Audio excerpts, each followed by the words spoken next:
All right, folks, today is Wednesday, April 8th, 2020, and here's what's coming up on Roland Martin Unfiltered, the latest on COVID-19, and we'll talk about why African Americans are impacted the most all across the country. Black pastors, y'all need to stay at home. We'll talk to Reverend Frederick Douglass Haynes III about hashtag Easter at home, hashtag Resurrection Sunday at home. Senator Bernie Sanders is out of the presidential race and says he will do all that he needs to do to help Joe Biden beat Donald Trump. Wisconsin went to the polls yesterday. In spite of the pandemic, turnout appeared to be low. No shock. We'll talk about what could happen going towards November. Detroit is a hotspot for COVID-19 cases. We'll explain. Also, 2 men following directions to wear protective masks are escorted out of a Walmart for doing that by a cop. Really? R. Kelly, he actually tried to use coronavirus to get out of jail. Ain't happening. Pied Piper, still sitting in jail. And also, the fiance and longtime worker of Aretha Franklin, Will Wilkerson, dies due to coronavirus. Folks, this is impacting us. And Marlon Wayans had something to say to black people. Keep your ass at home. It's time to bring the funk. I'm Roland Martin Unfiltered. Let's go. He's got it. Whatever the biz, he's on it. Whatever it is, he's got the scoop, the fact, the find. And when it breaks, he's right on time and it's rolling. Best believe he's knowing. Putting it down from sports to news to politics. With entertainment just for kicks, he's rolling. It's on go, roll, y'all. It's Roland Martin, yeah. Rolling with Roland now. He's funky, he's fresh, he's real, the best. You know he's Roland Martin now.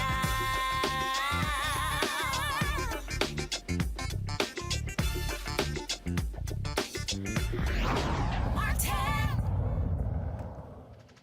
All right, the White House Coronavirus Task Force is holding their daily update. Donald Trump, he is speaking at the podium. We will not take him live because he lies too much. Once Dr. Fauci or Dr. Burke steps to the microphone, then we'll go to the news conference. We will not be showing you somebody who consistently lies. Now let's talk about the latest details when it comes to COVID-19.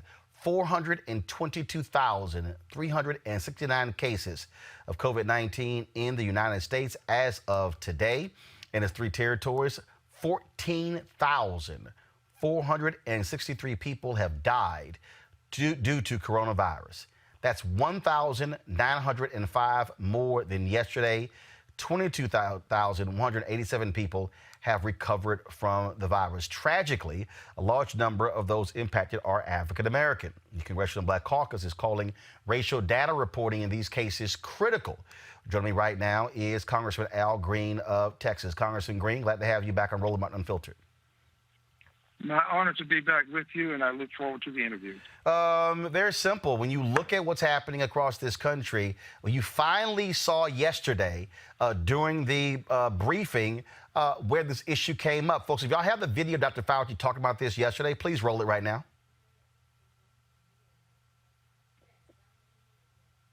A brief comment to get back to the discussion about the health disparities in the African-American community, because it really is very important. And the reason I want to bring it up, because I couldn't help sitting there reflecting about sometimes when you're in the middle of a crisis like we are now with the coronavirus, it really does have ultimately shine a very bright light on some of the real weaknesses and foibles in our society.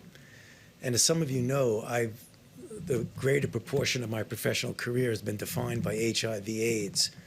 And if you go back then, during that period of time when there was extraordinary stigma, particularly against the gay community, and it was only when the world realized how the gay community responded to this outbreak with incredible courage and dignity and strength and activism, that I think that really changed some of the stigma against the gay community, very much so.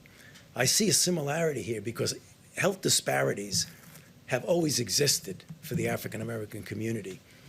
But here again, with the crisis, how it's shining a bright light on how unacceptable that is. Because yet again, when you have a situation like the coronavirus, they are suffering disproportionately. As Dr. Berg said correctly, it's not that they're getting infected more often, it's that when they do get infected, their underlying medical conditions, the diabetes, the hypertension, the obesity, the asthma, those are the kind of things that wind them up in the ICU and ultimately give them a higher death rate. So when all this is over, and as we've said, it will end, we will get over coronavirus, but there will still be health disparities, which we really do need to address in the African American community. Thanks. Congressman Green, I hope it's amazing how mainstream media, after Dr. Fauci made his comments yesterday, decided to focus on the racial disparity in these deaths. Look, we've been focusing on this since day one, knowing full well this was going to impact black people in a great way. Yes, sir. It does impact black people in a great way because we've known for some time that whenever we have circumstances such as this, black people are always impacted in a great way. Why would this be an exception? The interview was garbled, so I didn't get a chance to hear it in its entirety. But I would say this, the statistical information is overwhelming. The empirical evidence is indicating that in Michigan, 14% of the population is African American, with 41% of the deaths being African American. That is totally unacceptable. And then you look at Milwaukee, 26% population African American, 73% of the deaths. And the numbers are all disproportionate. I would add right here in Houston, Texas, we had 11 deaths, and 7 of them are African Americans. We have to make our issues surface, not only such that people will talk about the statistical information, but we have to do something about it. And one of the things that we have to do is demand health care for all. We have to have it because we have these pre-existing conditions, diabetes, heart disease, lung disease, and that health care has to cover the pre-existing conditions. If we cover the pre-existing conditions, we'll have a better opportunity to survive. We understand now that there really is a connectivity within humanity. We've always said that if I cannot be all that I can be until you all you can be. Well, we now understand that there's a reality associated with this, and regardless of how you got in this country, you ought to get health care because my health depends on the health of other people within the country. We have to demand it. And I would add one more thing. People who say that African Americans should be especially careful, I heard an elected official say this, well, we should be. But it's difficult to be careful when you are the person who works in the sanitation department. It's difficult to be careful when you're the person who drives the truck, the delivery truck, when you're the person in the grocery store bagging the food. We have hands-on jobs, and these hands-on jobs do not allow us the luxury of being careful to the extent that other people are careful. And we don't get the level of appreciation for what we do for this country, given the circumstances and conditions that we have to suffer. Well, and one of the things that we are also seeing is that, frankly, this coronavirus, and I've been saying this, is exposing the underbelly of the reality what's happening in America. We're seeing it when it comes to healthcare. We're seeing it when it comes to education. We're seeing it when it comes to the pay of nurses. We're seeing it when it comes to how vital teachers are. We're seeing it in so many different ways. And so I would hope political and economic leaders are using this moment to say, hey, we've talked about inequality for a long time. Now you're seeing it front and center. And a lot of people, Congressman, who have ignored this inequality, they're now having to confront it because they, too, are sitting at home without money coming in. Absolutely. We understand that the wealth of a nation is dependent upon the health of a nation. We, for too long, have allowed ourselves, many African Americans, by the way, to believe that we are a problem. We're not a problem. Racism is the problem. And what we've had to occur in this country is allow it to become a race problem, which means you can blame the people. The victims become the problem. But if we say racism, Now we're getting to the root cause of the problem. We deal with the symptoms of the problem. It's time for us to ignore the fact that other people want to deal with symptoms. Let them do so. But we have to deal with the problem, which is racism. It is a systemic racism. And if we avoid saying that, we do ourselves a disservice. This has exposed the issues within society. But if we don't talk about them and do something about them, we will just have another episode, another incident, another circumstance where they were exposed, but we didn't take proper action. We've got to talk about the racism, and the racism produces all of these disparities that we're talking about. You can trace them right back to a racist society that has allowed these things to foster and fester, and we have to have solutions that include dealing with the racism, not the symptoms. The racism itself has to be dealt with. One of the things that also I want to talk to you about that we're seeing, you have Mitch McConnell and Treasury Secretary Steve Mnuchin, they're both now saying more money is going to have to be put in when it comes to helping these small businesses. $350 billion. Look, they already realize it's going to run out. I mean, the demand through banks and other places has been tremendous, and they're talking about another $250 billion. I'm telling you right now, you even have folks like Senator Josh Hawley, who is saying that the federal government maybe should be sending payments directly to small business owners, because the SBA is also saying that they simply are overwhelmed and aren't set up for the number of claims that are coming in. And so just your thoughts on what's going to happen there, because I'm hearing from black small business owners who are saying that, look, they're being shut out. The banks that do SBA lending are saying that if you don't have a previous relationship with them, they're not going to work with you. And so what do small black-owned businesses do? Well, I'm glad you brought it up. Very important subject. The black-owned businesses, many of them are mom-and-pop businesses. Black-owned businesses don't have 500 employees. A good many businesses do, but most of the black-owned businesses do not. So they are trying as best as they can to get into this delivery system, and they're having difficulties because a good many of them don't even have bank accounts that relate to the business. A lot of black-owned businesses are people who just write checks on their personal accounts to get things done. They're small, but they're functioning, and they're part of our economic order within our community. So I do agree that we have to have a better delivery system, because you have big banks that are not interested in dealing with them because they haven't been customers. Many of them have been trying to get into the system. They go to community banks, but our community banks are having problems because they don't have the technology to access the system as quickly as the big banks. The day that this system went into place, on that tri-day, by noon, $1 billion plus had already been accessed from this pool of money. $1 billion.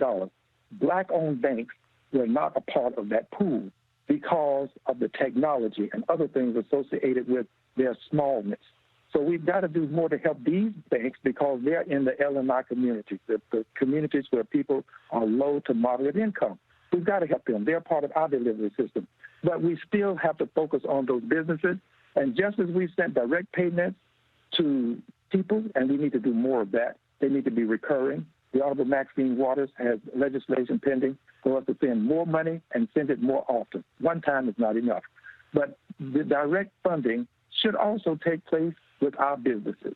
Those that can be properly identified, let's get the money to them as directly as possible. The delivery system we have is not functioning properly. I would hope that we can correct it, but if we can't, we've then got to circumvent that system and go directly to the business owners themselves. All right, then. Congressman Al Green, we certainly appreciate it, sir. Thanks a lot. I thank you very much. You are a strong voice. God bless you. Be strong. Carry on. I appreciate it, sir. Thank you so very much. All right, folks, the numbers in major cities are eye-opening. In Chicago, as of Saturday, 70% of the recorded deaths were African-American. In Detroit, as of Friday, African-Americans made up 35% of cases and 40% of those deaths. And in Philadelphia, 46% of COVID-19 patients were black. To understand just how this is going, folks, and these health disparities are real. And is Dr. Georges C. Benjamin, Executive Director for the American Public Health Association. Dr. Benjamin, glad to have you back at Roland Martin Unfiltered. Roland, good to see you. So this really should be a wake-up call. It should be, frankly, an opportunity for mainstream media to apologize to black folks for pretty much ignoring these issues.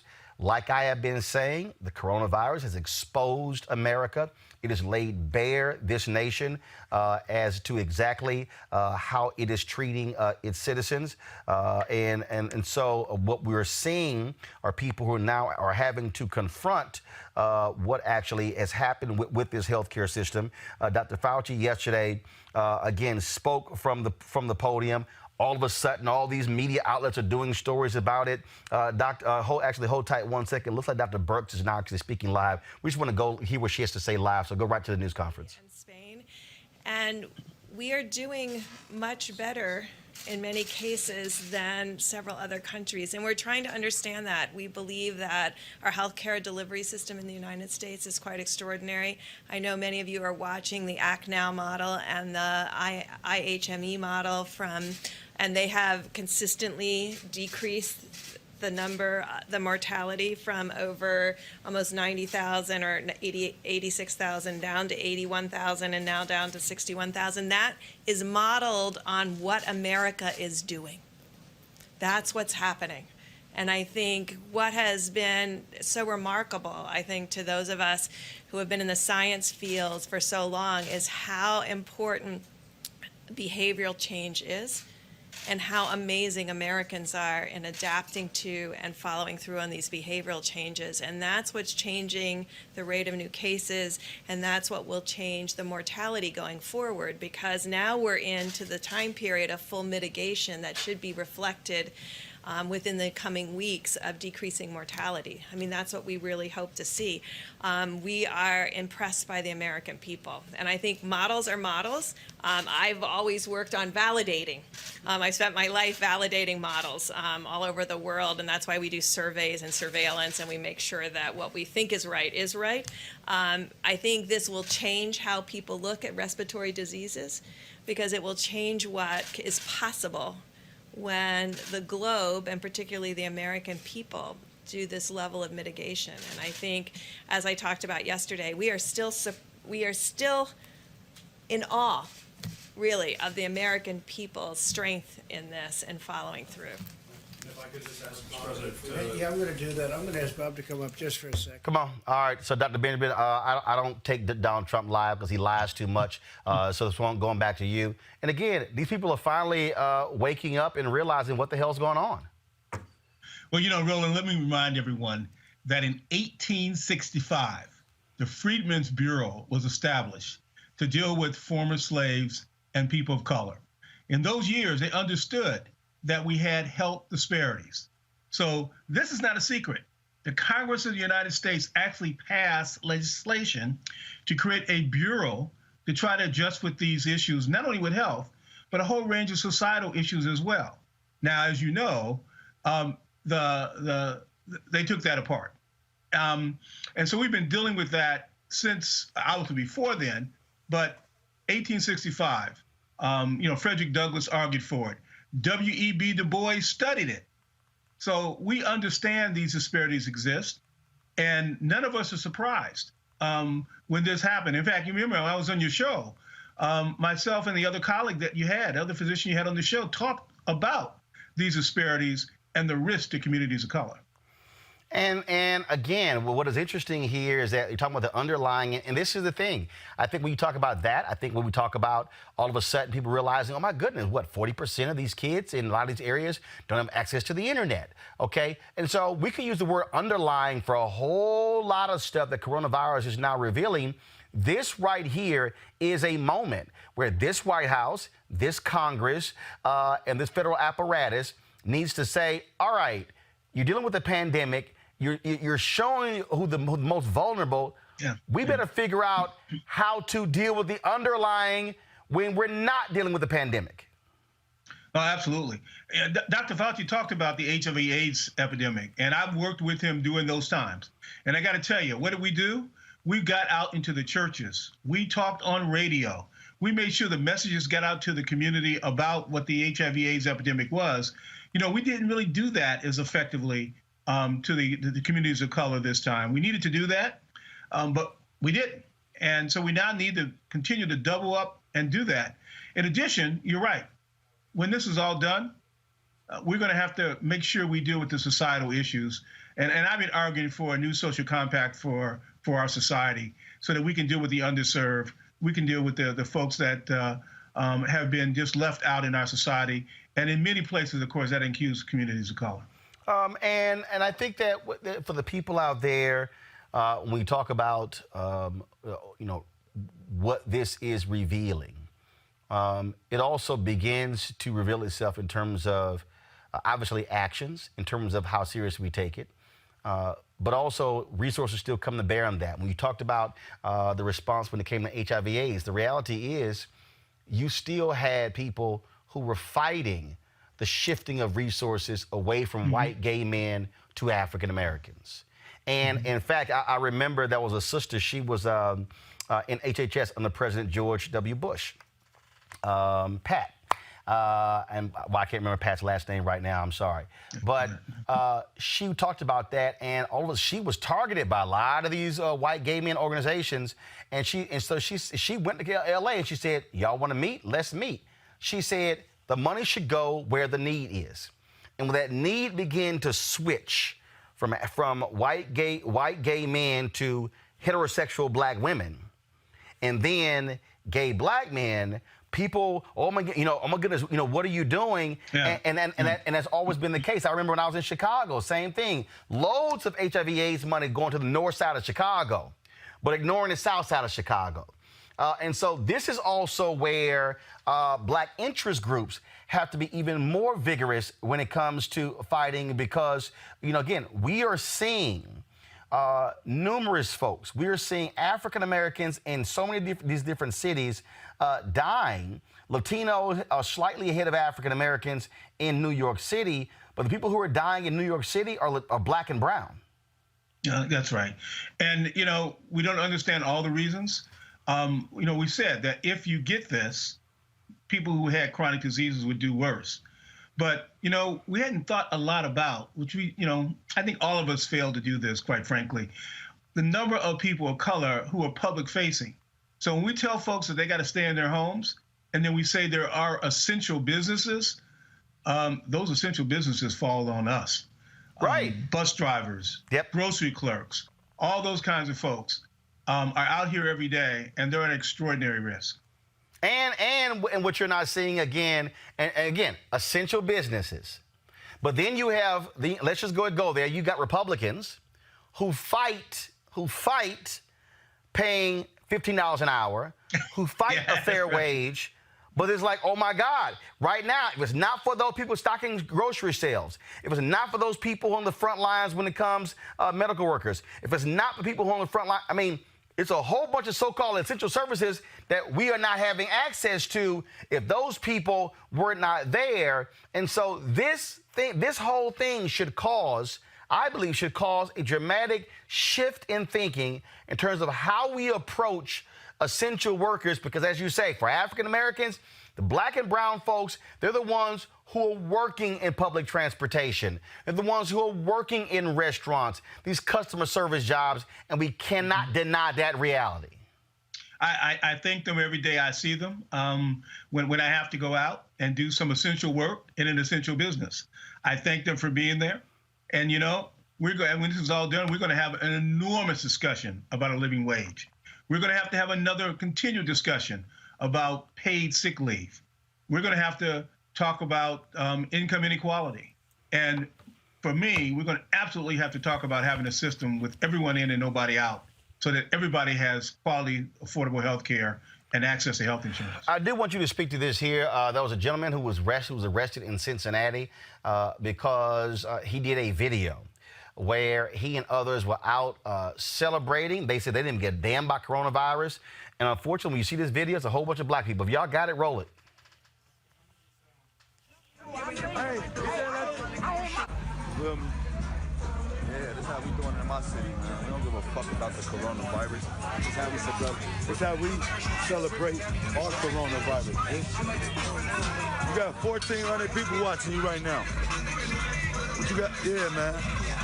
We here with it. Know what the fuck going on, man. I'm 14. talking about 1,400. Viral right now. Allah Akbar. I know what the fuck going on. I told you I'm pulling my ass. Dr. Benjamin, here's a guy. I mean, you see those black folks out there. He says we don't care about coronavirus. Young black folks. I still believe one of the mistakes that was made early on with this whole notion that if you were young, you can't get it. And so that gave a whole bunch of folks license. Then all of a sudden we start seeing 20 and 30-year-old people dying because of coronavirus. But this is where black folks have got to be yelling from the rooftops. I don't care what sector of black America you're in. Stay the hell at home. I think the message is that we're not immune. And yeah, we always talked about older Americans and sicker Americans getting sicker. But I think we always had that caveat that if you were young, you could still get it. Now, we didn't think you could get this sick and die. There was not that a lot of evidence, but you know, that was in a different culture, in a different country. And the fact of the matter is, when you see stuff like that, because we see that on the internet all the time, middle finger, bad language, stupid thoughts, people should recognize them for what they are.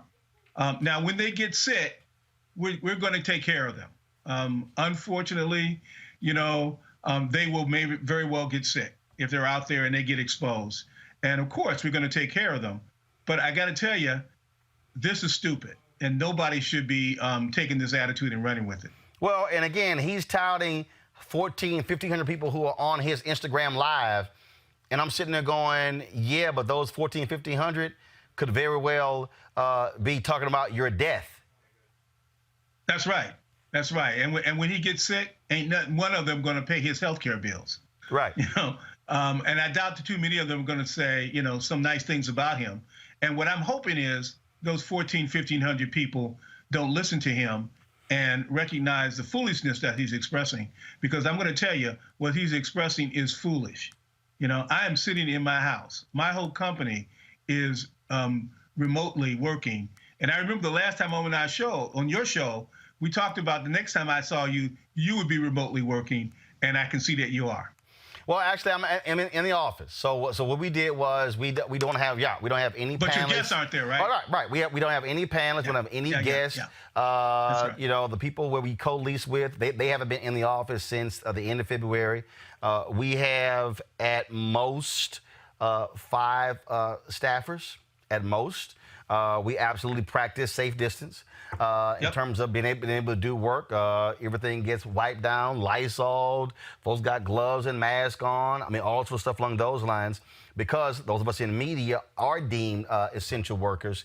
And because part of the thing that I have made clear to us, this is also about we've got frankly, we got to be on the air every day, because black people are not getting the information. All of a sudden, you're seeing black experts pop up on mainstream media, but the reality is it's not happening the way it should. And we know how black folks are. We prefer it coming from one of us, and that's one of the reasons why we do what we do every single day. Thank you, and I'm glad to be here, and I understand that there's got to be people that people trust. It's about trusted messengers. Indeed. Dr. Benjamin, we appreciate it. Thanks a lot. Thank you very much, Roland. Good to talk to you. Thank you, sir. I want to go to my panel right now. Robert Patillo is Executive Director of Rainbow Push Coalition Peachtree Street Project. Dr. Wilmer Leon is host of Inside the Issues on the Sirius XM Radio. And also, A. Scott Bolden is the former chair of National Bar Association Political Action Committee.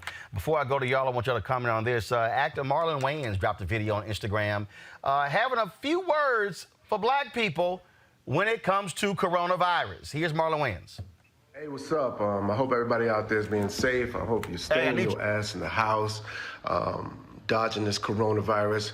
I want to say to all my people, especially like in New York and all the big cities, man, where it's running wild right now. Chicago, Mississippi, Louisiana, y'all about to get hit hard too. And I just want to say, y'all stay inside and respect social distancing. Wash your hands. Like, I'm saying this to my people, like black people, like, y'all don't be hard-headed. Stay inside. Don't hang out with nobody. Just no. Can't we? No. I just by myself. And don't be dapping people. Fuck dap. Give them one of these. That's all. Social distance from 6 feet. You ain't got to be all intimate. You ain't got to hug them up and dap them. No. Just and wash your hands. Even after you, somebody, wash your hands, man. Y'all be safe. I love y'all, all right? Robert Patillo, some people, we played the Sam Jackson video just the other day. Yeah, that one. I mean, these videos are important because still there are too many people who are ignoring these directives, who are ignoring what the experts are saying. And the reason this is critically important is because when we talk about the flattening, and I hear these people who are whining and complaining, saying, this has been too onerous, the reality is the numbers are changing and shifting because more people are listening and they are doing safe distancing, and then they are sheltering in place. This stuff matters, and if we're dying more than anybody else, we got even more incentive not to be acting a fool. You're absolutely correct, but I think also we have to take into consideration both the socio-economic, the societal, and the systemic issues that result in many people in the African-American community being more at risk. As we said previously, many people in the African-American community do not have the possibility of teleworking. They cannot work at home. Most people cannot take 14 days off of work to self-quarantine if they think they're coming down with symptoms. We live in, we're more urban than in many other populations. There are not that many black folks in Nebraska and North Dakota where you have space. So we live in confined areas, particularly if you live in public housing or in many of the low-income areas in the country, where it makes transmission a lot faster. So we do have to, in addition to changing our own behavior, look at the socioeconomic, the systemic, and the societal issues that force us into some of those situations. Just like we saw the brother who was the bus driver in Detroit. He, regardless of what he is trying to do, he is faced with a socioeconomic position that puts him more at risk. And we're seeing nursing home workers, grocery store workers dying, and many of them are African American because of the flaws in our society. And much like a car that needs repair, you'll drive along with your bumper rattling along for months and months and maybe years, but when it finally falls off, you have bigger problems. We've had these issues rattling along in our community for years and decades, but it's finally time for us to take it seriously and do something to fix those problems. Look, I absolutely understand, Wilma, in terms of what those jobs are. But what I'm talking about are the decisions that a lot of us are making, and I'm not meaning just the people. The video there got in Cincinnati. There were people in D.C. at the wharf getting food. There were people going to parks as well. But the same thing, I keep talking about these churches. We've got to implore black preachers and black churches not to be convening for Easter. Trust me, Jesus is fine. God is fine with you staying at home because they can easily become incubators. And that was one of these 6 black preachers have died in the past week who were all at one particular conference. And what's crazy is one of those preachers preached a funeral where more than 300 people were there. This somebody possibly could have infected 300 people. I mean, that's real. There's not much I can add to that, Roland, so I'm not really going to. I want to shift it just a little bit and focus more on the social conditioning that many of us have fallen victim to in terms of understanding, appreciating, and valuing Black life. There are too many of us in our community that don't understand that they may actually live past the age of 21. They may actually live beyond the age of 35, because death for them is too real and they don't really understand that their lives have value. So you're absolutely right about the churches, and that's just ignorance. That's just foolishness. That is stupidity. And not a whole lot else I can say about that. But Scott, go ahead. But I just want to say again, we have to start dealing with being sure that we are communicating to those in the community that the reason that you have to physically distance is because your life matters, and the people that you impact, their lives matter. And that's an important element that I think is getting missed in a lot of this discussion. Scott, the thing that, again, why this is so important is not just the people who are out late at night in the streets, hanging out, listening to music. No, I mean, it really is. And look, for a lot of elderly African Americans, look, the only thing that they have, frankly, is their church. in their church family. And I've had more people who said they've never yelled or cussed out their parents more in the past 3 or 4 weeks than since this whole coronavirus thing started, because it's trying to get somebody to understand that, look, you've been doing this thing for 30, 40, 50 years, but literally you are putting your life on the line the moment you step out of that door to actually go to a church service. And you have these preachers who are also saying, hey, you know, the blood of Jesus covers you. Well, it's going to be a body bag covering you, because that's the danger you're playing with here. We can't hear Scott. Okay, we can't hear Scott. All right, Scott, we can't keep talking. Scott, we can't hear you. All right, Scott, that's your microphone. We need to get the microphone there straight. And so, hold on. I'm going to have them work that out. Folks, can y'all pull up the, I was going to do this later in the show. You there, Scott? I had you. Forgive me. See, I can't do it without you. Just like a Kappa. Just like a Kappa. All right, go ahead. You were going to say that. I'm sorry. I was trying to be respectful to your guests. But, the churches are really interesting, Roland, because the majority of them are honoring this virus and not gathering and what have you. But at the same time, Black people as a community are reluctant to change. And so, for example, there are all kinds of alternatives that you can do to attend church on Sunday, obviously the video. But a lot of our elderly folks just aren't used to that. They're uncomfortable with that change. I got a 4-minute message from my pastor in anticipation of Easter and Palm Sunday and what have you. There are men's groups that are meeting on Zoom. All these alternatives that are not the same as being there, but they're alternatives. But our communities just aren't necessarily comfortable with them. And so that the messaging on all of this has got to be, you've got to get comfortable with this new reality, or whatever normalcy is going to be like now as well as after the virus runs its course. Robert, I'm looking at some information that's coming right now. I mean, look, of the 12 people in St. Louis who have died, all of them African-American. We're seeing 70%, like I say, in Detroit. We're seeing numbers as high as 70, 80% in Chicago. I mean, then also, let's not even talk about New Orleans, where the numbers are huge there as well. And we talked about, we had, of course, the coroner last week from Albany, Georgia on, talking about exactly what happened down there as well, where 90% of the 30 people who had died in that county were African-American. Go ahead, Robert.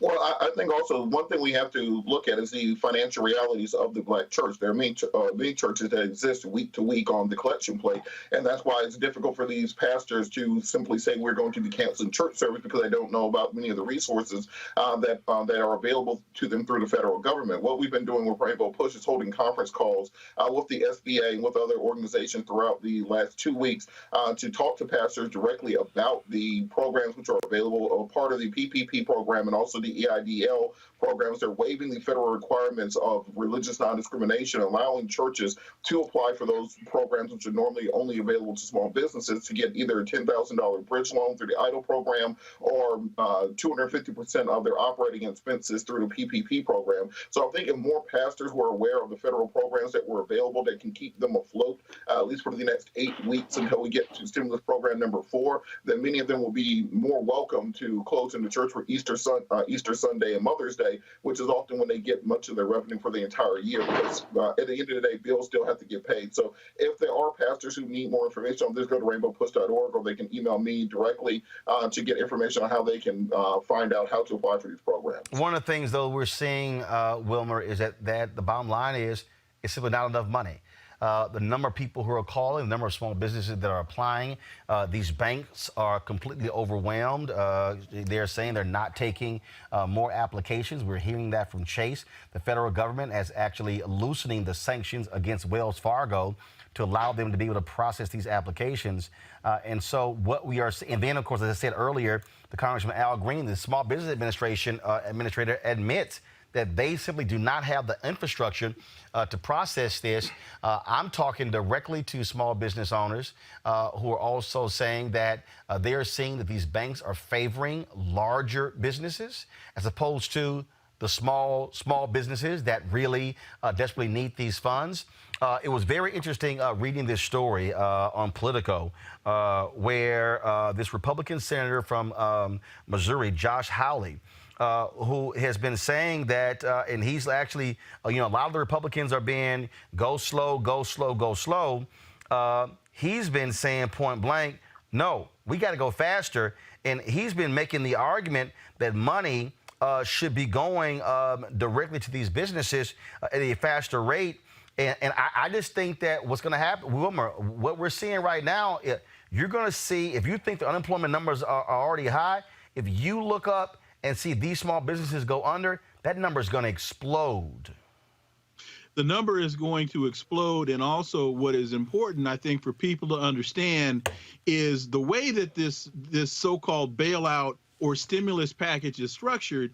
It's really structured following the same old foolish logic that we got from Ronald Reagan, the same old foolish logic that we've been getting for a very long time, the trickle-down economic theory, or what then Vice President or candidate George Bush called voodoo economics. They don't want to do bottom-up stimulus. They always want to do top-down. So really, when you look at the money that's set aside for small business and when you look at the money that's set aside for individuals and compare that to the money that's being provided to the banks and the money that's being provided to the large businesses, small businesses are getting a pittance compared to the bailout of the airlines and the cruise line industry and so many of these other entities that were given money the last time. And all they did with the money that they got the last time was buy back stock, artificially inflate the value of their companies, and pay their executives based upon those inflated rates. So the people are going to continue to suffer because they're the ones that need that money that's going to the airlines, not the pittance that's being given to small businesses and individuals. Scott, first and foremost, when you talk about the resources, at the end of the day, what I'm hearing, again, I literally just got an email from a woman who is out of, let's see here, Orlando, Florida, and she's also talking about how the rules are being changed and how those different things are happening as well, and they are, and it is extremely frustrating. And these are people who, you talk about, they actually can't survive the next 4 weeks. Yeah, right. They're not sitting on cash reserves to survive. Well, you're trying to distribute, and this is no defense to the government, you're trying to distribute in a hurry a $2 trillion. The federal government and the Small Business Administration specifically has never had that amount of money to distribute, to approve, or to get out in any effective or efficient manner, let alone at any time. So let's start with that. Secondly, what we're not talking about is whenever we've had these large bailouts, whether it's Afghanistan, TARP, whether it was the housing crisis, right? Fraud, waste, and abuse is rampant. We're not talking enough about that. What are the safeguards in ensuring that these dollars are getting to small businesses? If the big businesses get some of it, okay, they're in that $2 trillion budget. But the reality is, right, who's going to steal them blind? Because historically, whatever circumstance it's been, there's been a ton of groups, individuals, and businesses walking off with tons of money with absolutely no accountability whatsoever. So once all this money is out and the formula for who gets what, whether it's big money or smaller money, what is the accountability on not only how it was spent, was there a measure of whether it made a difference or not, but more importantly, was it spent appropriately, whatever the goals of the money is or were or will be? That's what we've got to be talking about, and I don't think we're talking enough about that. We're talking about getting the money out. But you watch. Well, look, fraud, waste, and abuse is going to be historical. But you know what, though? The reality is this here. when you're operating in a crisis like this here, you factor that in. Frankly, I don't think fraud and abuse is at the top of the food chain. I think that if you see, if you no. If you have that, no. Allow me to finish. Allow me to finish. Allow me to finish. What I'm saying is this here. What I'm saying is you do have a real apparatus. Yes, you do have the SBA. Yes, you do have minority supply development agencies. I mean, They've never dispensed Scott, I understand they're not capable of that. Scott, first of all, I know they haven't distributed $2 trillion, but guess what? When you're in a crisis, you better figure that shit out. And the bottom line is this here. No, and the bottom line is this here. The greatest concern that I really have here, Wilmer and Robert and Scott, is that we're going to look up in 30 days and we're going to see a number of people who are barbers, who are hairstylists, who are salon owners, who are restaurant owners, who have numerous types of small businesses. They themselves are going to be filing for unemployment claims, and then that already will exacerbate the problems in Black America. A couple of things. One at a time. Wilmer, Robert, Scott, go. There is an organization, there is a government entity that has been distributing funds of this nature for a very long time. It's called the IRS. So there are ways to get the money to the people faster. Steve Mnuchin tried to write the fraud, waste, and abuse into the legislation by not having how the money to the large corporations is distributed, by not having that money accounted for. Exactly. Steve Mnuchin tried to write the money, tried to write that foolishness into the legislation.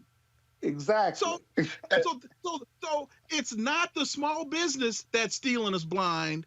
It's the airlines. It's the cruise industry. It's the large corporations that are getting the billions of dollars that they're not reinvesting into this country, that they are using to buy back their own stock, sit on cash, and not create jobs in this country. Robert, hey, Robert, William has a point. Wilmer has a point there.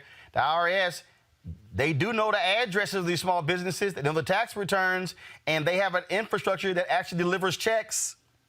Well, and look, let's just look at the traditional Keynesian economic model, which says that full employment will stabilize the market during panics, which will prevent recessions, which will prevent depressions. What we saw was when they were writing this stimulus bill number 3, a run by large corporations and lobbyists to make sure that they could get their piece of the pie.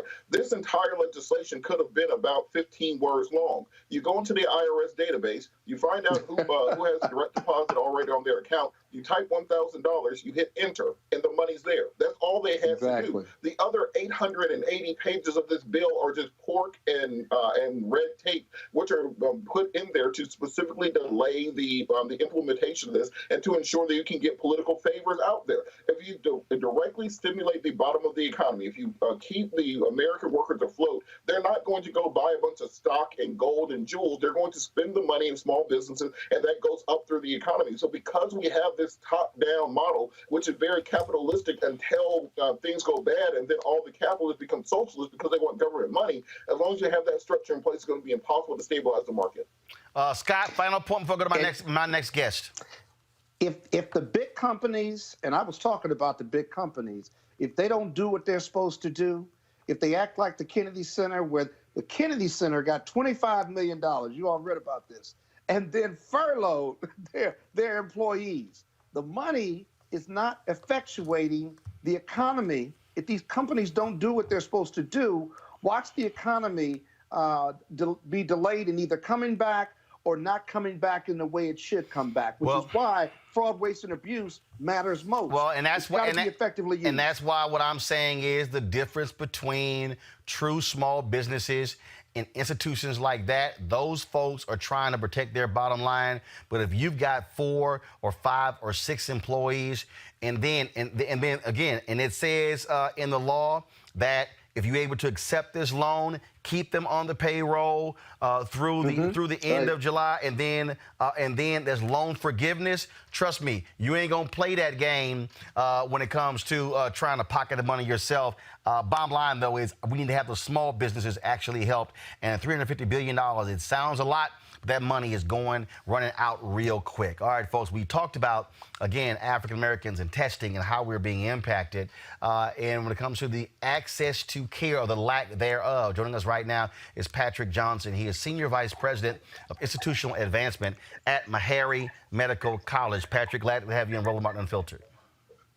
Welcome. Thank you. We have already seen some of the stories, and we keep hearing them, of African Americans who are sick, who have the symptoms, but they can't get tested. They're going to hospitals. They're being turned away until they show even more serious symptoms. That, to me, is also, I think, a big problem here. This whole idea of I got to show more serious symptoms to get help. Yeah. I can't speak for all the testing centers across the United States. I know we've heard a lot about exactly what you just spoke about, Roland, in different pockets around the United States. But here in Nashville, Tennessee, Meharry Medical College and the city of Nashville have been on the forefront of this for about 5.5 weeks now. And we've been able to successfully build multiple testing sites, especially in underserved communities, with great public-private partnerships that allow for adequate assessment, testing, and eventually treatment. I do believe that many of the sites that were over-assessing people across the nation the main driver was lack of PPE and lack of basically test kits. So a lot of the over-assessing to only test those who were as close to being visible with COVID-19 as possible was the reason why, because test kits were limited and PPE were limited. We also know that the understanding of this virus over the last month and a half has changed every single day until this stage now, where we realize the most important thing to do is to test as many people as possible. And that still, to me, I think is a problem. As you hear, like right now, Dr. Birx is actually speaking from the White House podium. Let's quickly go there, then I'm gonna come back to Patrick. Okay, let's see here. I'm gonna set it up. Patrick, that whole point about testing, first of all, you talked about the testing centers, testing locations set up there. How many locations have y'all set up and worked with there in Nashville? In Nashville, we initially started with 13 centers. They were small centers scattered across the entire city. We condensed them to 3 large centers in underserved areas. And then we used our private partnerships with Vanderbilt University, HCA, and Ascension Healthcare to have smaller testing centers in other parts of the city. So a total of about 12 are being utilized throughout the city. The larger ones with the most supplies and access and healthcare providers are in the immigrant sides of town, the Black and brown sides of town, and the lower income sides of town. We're a very unique model right now. And I know that is not the same across the United States. I'm very clear about that. And how many folks have been tested? In the city of Nashville, over the last 5 weeks, we've tested over 6,000 people. In the last 3 weeks, in the centers that I'm talking about, the larger ones, there have just been under 2,000 people actually tested, closer to 4,000 people assessed, and treatment follows after those who test positive. And to answer your next follow-up question, a huge number of them are Black and brown who have been tested. Do you believe that has been the fundamental problem that we have had to deal with, has been the failure of the federal government to really take control of the testing apparatus and really supply enough to states and to cities? Yes. If I'm honest, be honest. Don't lie. Be honest. Yeah, the reason that Nashville has been successful, obviously we're a healthcare town. If you don't know much about Nashville, our main core is healthcare, right? And as there was a delay at the federal government level to provide supplies and materials in order to set up adequate testing sites, we were able to procure through many other healthcare organizations that volunteered their supplies and their equipment, and we were able to really expand our network to stockpile our own testing and supplies ahead of the federal government's assistance so that we could open and get a head start on everyone else. So we had to do it ourselves, basically, Roland, and that's what I'm telling you. Guys, I just want to quickly go to the White House and we'll come right back to Patrick. Go to the White House. Every day are the pediatricians fielding those phone calls from every concerned mother and, of course, grandmothers like myself, and protecting our children every day to ensure that they have access to the medical care that they need while this is happening. And to every pregnant woman out there, I was very reassured hearing from the American College of Obstetrics and Gynecology. They have put amazing things in place to protect every pregnant woman. They have been social distancing in their offices. They have increased all of the disinfecting. They have lengthened the time between clients. To every pregnant woman, don't miss your appointments. If your OB thinks you need to be there, you should go. And please know that on the labor and delivery wards, they are doing everything to protect you and their babies. They are committed to you. They are absolutely committed to you having a good experience. Make sure if your physician believes you should be in the hospital for your delivery, make sure you're following their guidance. We don't want any pregnant women to suffer a bad outcome during this time. So again, I just want to conclude by thanking the American people and recognizing the number of people we're losing per day is serious to all of us, and it could be so much worse. But our frontline healthcare providers and the way they're talking to each other about how to improve care for every individual that they serve, you see them on the TV, you see them in the emergency room, you see what they're up against. This is how we can honor them, is to make sure we continue to put, as Dr. Fauci always says, put your foot on the gas and make sure that we continue to strongly mitigate and really protect those with pre-existing conditions. And finally, those pre-existing conditions we know now include asthma.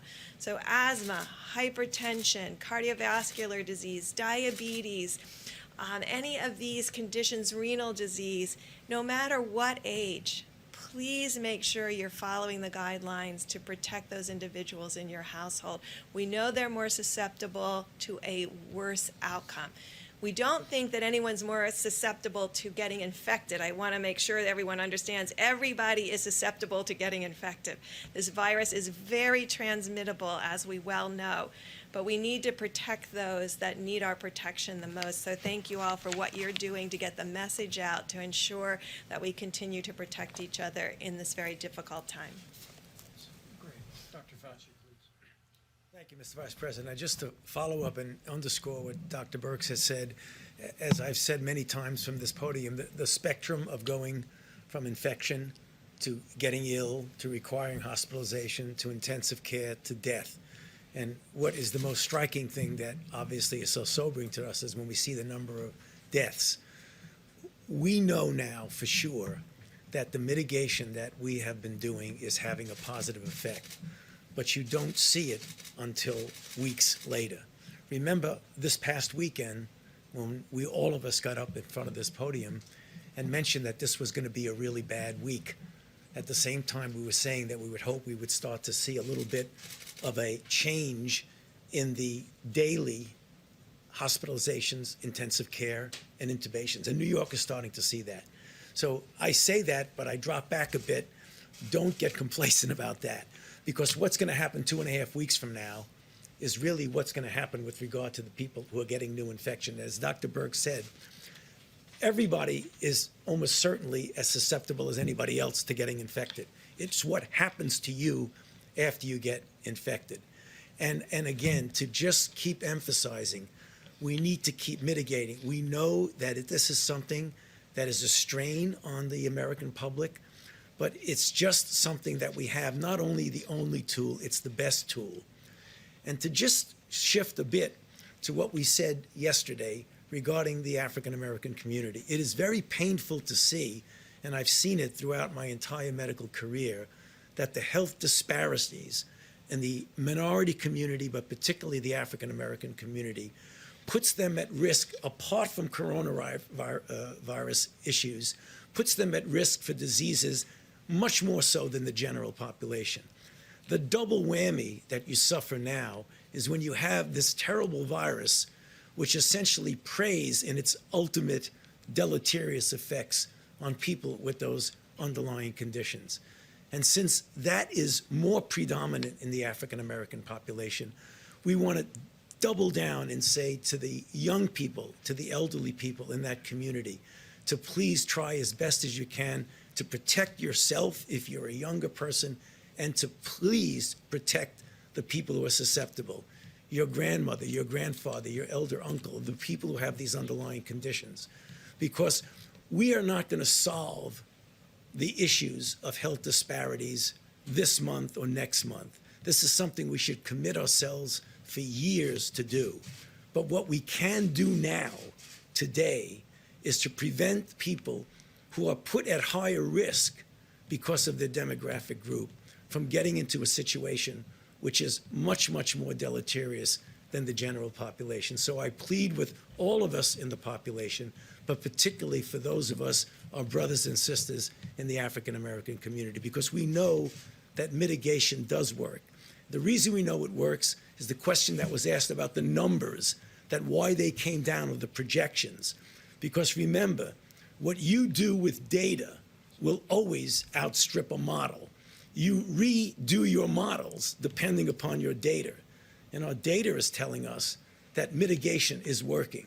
So again, as Dr. Berg said, keep your foot on the accelerator, because that's what's going to get us through this. Dr. Redfield. Thank you, Mr. Vice President. I just wanted to follow up. One of the most important things we can do is keep our critical workforce working. And I think you heard it said that we have many different critical workforce industries in this country. Obviously, first responders, healthcare workers, but as you heard, it's also individuals who help maintain our food supply, et cetera.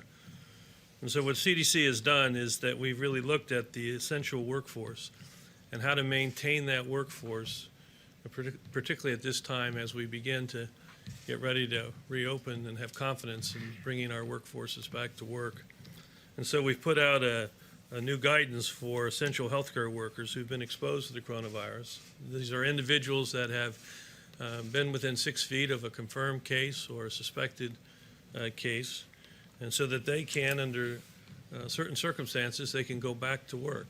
If they're asymptomatic, as the Vice President said, they could go back to work if they do several things, as we say here. Take their temperature before they go to work, wear a face mask at all times, and practice social distancing when they're at work. What we'd ask them not to do where they're at work is we want them to stay at home if they're sick. We want them not to share objects that would be touching their face, and we would like them not to congregate in break rooms, lunch rooms, and crowded places. And in the second slide, if we're talking to the employers of these critical industries, we would ask those employers to take the employee's temperature and assess their symptoms before starting them back to work. If the employee does become sick, we want them to be sent home immediately. We'd like them to increase air exchange in the buildings and increase the frequency of how they clean common surfaces, and really begin to get these workers back into the critical workforce so that we won't have worker shortage in these critical industries. So that's the new guidelines that CDC will be posting today. And those will be available at CDC. All right, I want to go back to Patrick Johnson with Meharry. Patrick, as we were talking, I mean, you're listening to them talk about mitigating. The issue still is the fact, like for instance, where in the hell are this drive-through testing? I mean, you get this whole big old Rose Garden news conference supposed to be at Walgreens, CVS, Walmart. We've seen other countries do it.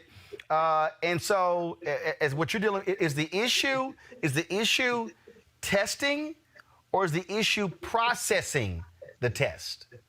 Actually, it's both, Roland. And we could talk about this for 10 more minutes about a lot of the things that I just heard on that clip that are a little bit disturbing to me. But the issue is testing, right? Are you assessing and having people who really need to be tested? And we're not Nashville, but other places, they're turning a lot of people away because they're not symptomatic or they're asymptomatic, or they're like, well, I shouldn't test you because you don't have any of the conditions that we see now, but you told me you worked next to someone who tested positive earlier this week. Well, that person should be tested immediately because there's an incubation period. There's also the supplies that are missing, and that slowed things down. But I want to caution your viewers on something that was a little disturbing of what I just heard in this go ahead. press conference, is this disease still knows no color. And I heard a sigh of relief that the possibility that you might not die if you don't have these underlying conditions, and if you're in a population that does not have these underlying comorbidities, you can breathe a sigh of relief that you might just have a very difficult bout with this disease, but you might not die. That's pretty reckless. I think the caution should be whether you have asthma. We've been knowing this forever. I mean, places like Meharry and Morehouse School of Medicine and Howard and Drew have been studying underserved communities forever. And we knew the makeup of this virus would wreak havoc on communities that had underlying underlying comorbidities. But that doesn't mean you take a novel virus like this lightly. And this is the first time that I've heard a press briefing from the White House that was as how do I put it, not as serious as it should have been, and almost in passing of, hey, we want to address the issues in the minority community and we'll get around to that. I'll say this, in this next $2 trillion bill, there needs to be a lot of resources allocated to the institutions that can address these issues in our own communities. I was just on a call with members of Congress yesterday, me and Dr. Hildreth, who is the infectious disease expert and epidemiologist here at Meharry. He spent his whole life doing this, 40 years of his life doing this. He's our version of Dr. Fauci. And out of that next $2 trillion, there needs to be several billion dollars invested in a larger consortium of the academic health science centers. That's the 4 that I just named. And some of our larger HBCUs that have resources to do material science and manufacturing, like Florida A&M, North Carolina A&T, et cetera, where as a consortium, we can do on parallel with what Duke and Johns Hopkins and Vanderbilt is doing for their community as far as research, drug development, and hopefully eventually a vaccine. Because the shortest time a vaccine has ever been created has been 6 years. So if anyone tells you we're going to create a vaccine in 18 months, the shortest time a vaccine has been created, known to man right now, has been 6 years. Wow. Now, I know it just takes a long time to create a vaccine. I'm not an epidemiologist. I do work in healthcare, but that has been the pattern. Many of them take multiple decades. Now we have new science, new technology, but for example, we don't have a vaccine for HIV right now, and we've been working on that for 40 years. So it is difficult to come up with vaccines. Drug treatments are easier to do, and we need to do that. But we need our Black institutions that have the expertise, but they need the resources to go to scale and to go to scale immediately to be on parallel with Duke, Hopkins, UCLA, NYU systems that are going to attack COVID-19 at every angle possible to get their arms around this over the next several years. So how about this here? We're spending $6 trillion over the next several years. Some billions, lots of billions need to be invested in our own consortium. And that's what I talked to Congressional Black Caucus members about yesterday. You said Meharry, FAMU, North Carolina A&T, and who else? Now, here's how it works. There are 4 academic health science centers in the nation that are African-American. Meharry Medical College, Howard University, Charles Drew Medical School, and Morehouse School of Medicine. Okay. They are the healthcare hub and the research hub, but they need to be able to scale to have material science and drug development or anything else in that level of development outside of just healthcare. And that's when you partner with the FAMUs, the North Carolina A&Ts, the Jackson States, the Tennessee State Universities.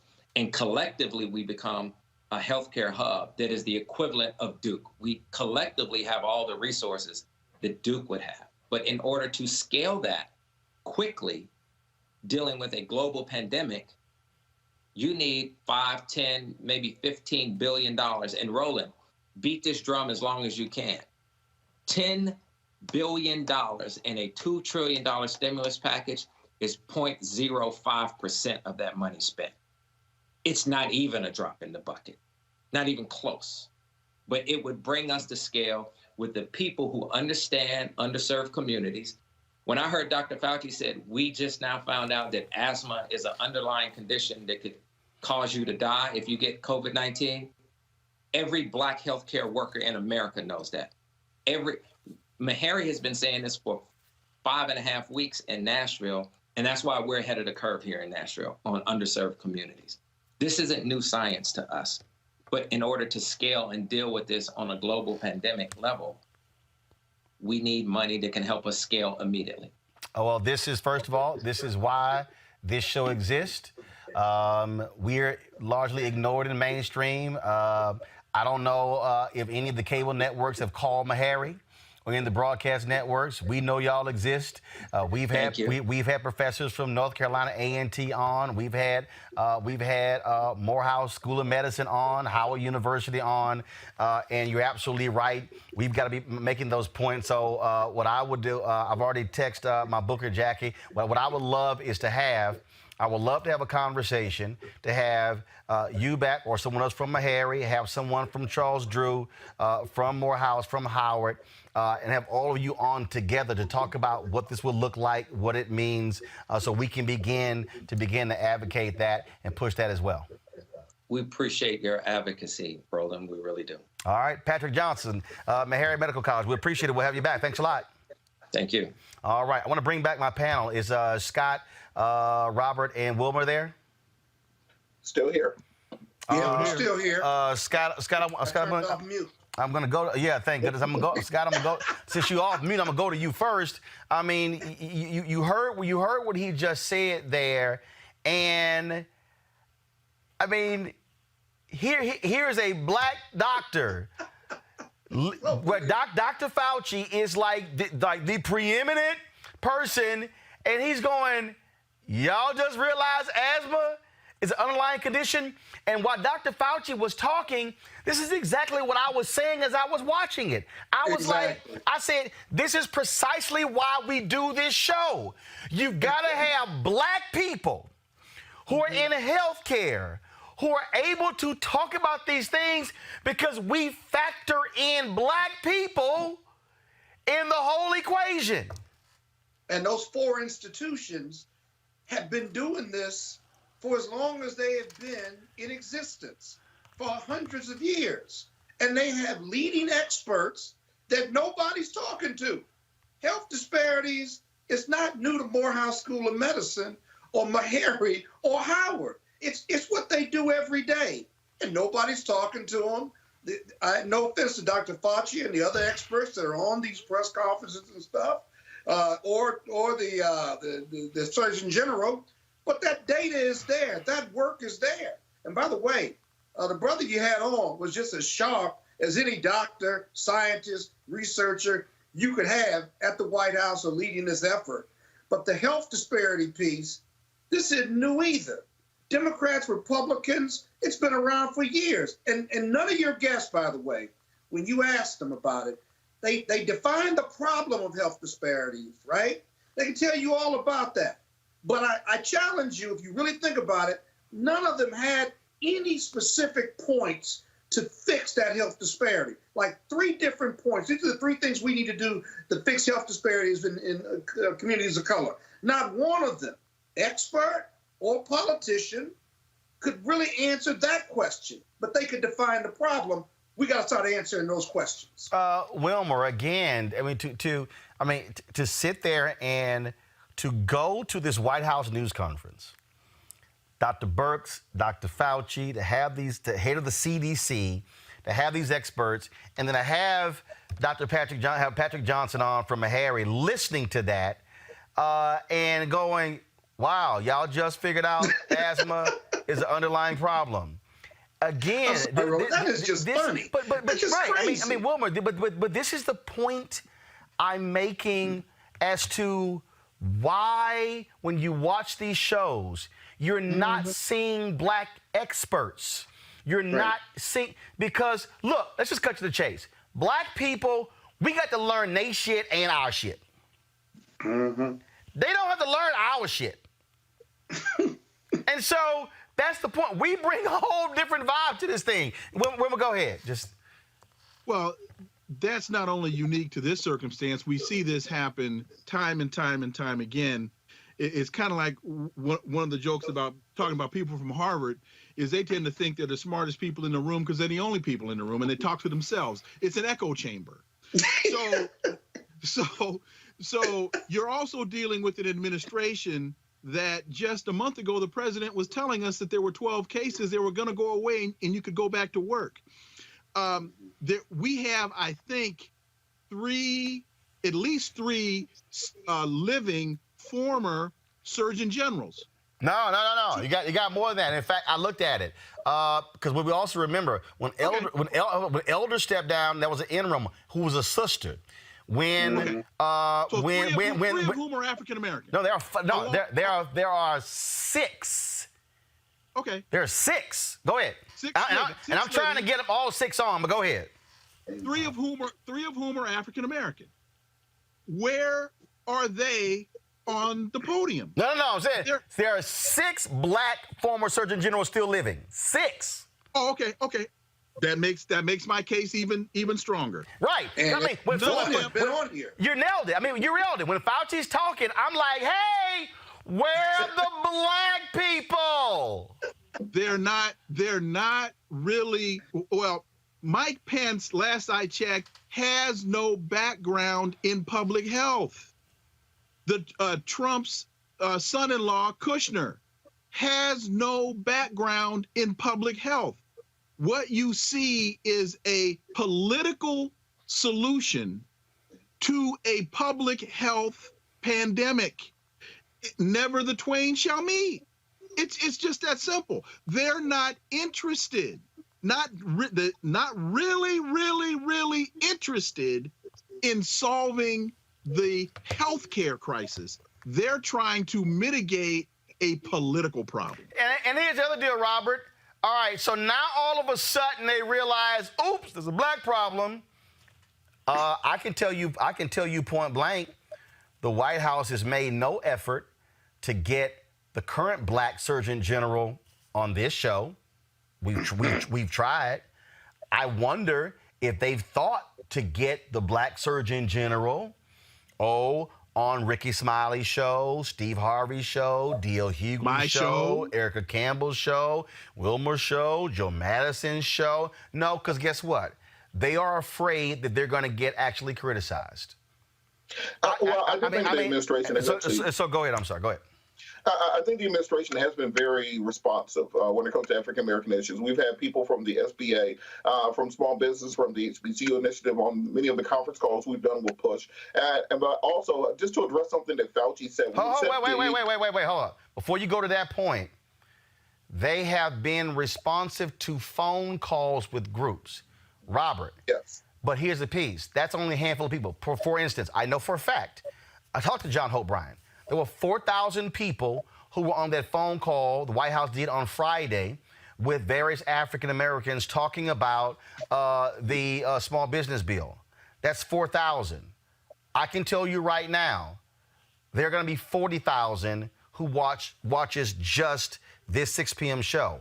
When we restream this show for the next eight times, the next 24 hours, it'll be 300,000. What I'm saying is, what this White House has not done, this White House does not communicate with black people and black media. So you got to go beyond the conference call and you got to get the message out to the people. But if you have no relationship with black people in media, you ain't getting information out. Now go ahead with your point.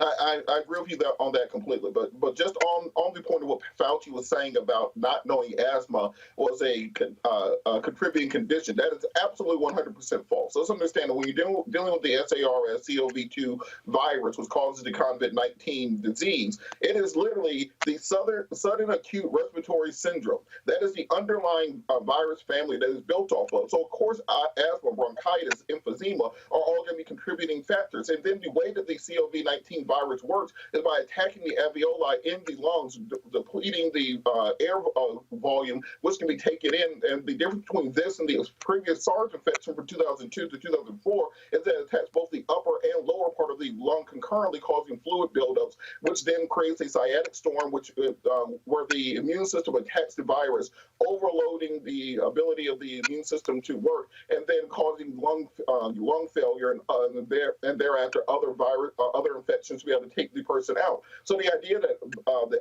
asthma would not be one of the underlying conditions is something that's been well known for since January. This was in literature coming out of China the first week of January, if you have been keeping up with it. So I think we have to keep our officials honest and make sure that they understand that, one, this is well-known information, and two, I believe it was yesterday when Fauci said there's nothing the federal government can do to address the issues of the African-American community. That's absolutely not true. You can surge testing to black communities to find out exactly where the virus exists at. You can make sure that you surge aid and small business loans and unemployment benefits to people so they don't have to be out there and doing essential work so that they can stay home and recover from the virus. So we have to hold all of them accountable, not simply any one group. All right, hold tight 1 second, folks. Got to go to a break. When we come back, we'll talk to Reverend Frederick Douglass Haynes about black churches, the role they should be playing in informing our people regarding coronavirus, and they should not be having church services on Resurrection Sunday. You're watching Roland Martin Unfiltered. Back in a moment. You want to check out Roland Martin Unfiltered? YouTube.com/Roland S. Martin. And subscribe to our YouTube channel. There's only one daily digital show out here that keeps it black and keep it real. It's Roland Martin Unfiltered. See that name right there? Roland Martin Unfiltered. Like, share, and subscribe to our YouTube channel. That's youtube.com/Roland S. Martin. And don't forget to turn on your notifications so when we go live, you'll know it. All right, so a lot of y'all always asking me about some of the pocket squares that I wear. Now, Robert don't have one on. Now, I don't particularly like the white pocket squares. I don't like even the silk ones. And so I was reading GQ magazine a number of years ago, and I saw this guy who had this pocket square here, and it looks like a flower. This is called a shibori pocket square. This is how the Japanese manipulate the fabric to create this sort of flower effect. So I'm going to take it out and then place it in my hand so you see what it looks like. And I said, man, this is pretty cool. And so I tracked down, it took me a year to find a company that did it. And so they make these about 47 different colors. And so I love them because, again, as men, we don't have many accessories to wear, so we don't have many options. And so this is really a pretty cool pocket square. Now, what I love about this here is you saw when it's in the pocket, it gives you that flower effect like that. But if I wanted to also, unlike because if I flip it and turn it over, it actually gives me a different type of texture. And so therefore it gives me a different look. So there you go. So if you actually want to get one of these shibori pocket squares, we have them in 47 different colors. All you got to do is go to RolandSMartin.com/pocket squares. So it's RolandSMartin.com/pocket squares. All you got to do is go to my website and you can actually get this. Now, for those of you who are members of our Bring the Funk fan club, there's a discount for you to get our pocket squares. That's why you also got to be a part of our Bring the Funk fan club. And so that's what we want you to do. And so it's pretty cool. So if you want to jazz your look up, You can do that. In addition, y'all see me with some of the Feather Pocket Squares. My sister, who's a designer, she actually makes these. They're all custom made. So when you also go to the website, you can also order one of the customized Feather Pocket Squares right there at rolandsmartin.com/pocket squares. So please do so. And of course, it goes to support the show. And again, if you're a Bring the Funk fan club member, you get a discount. This is why you should join the fan club.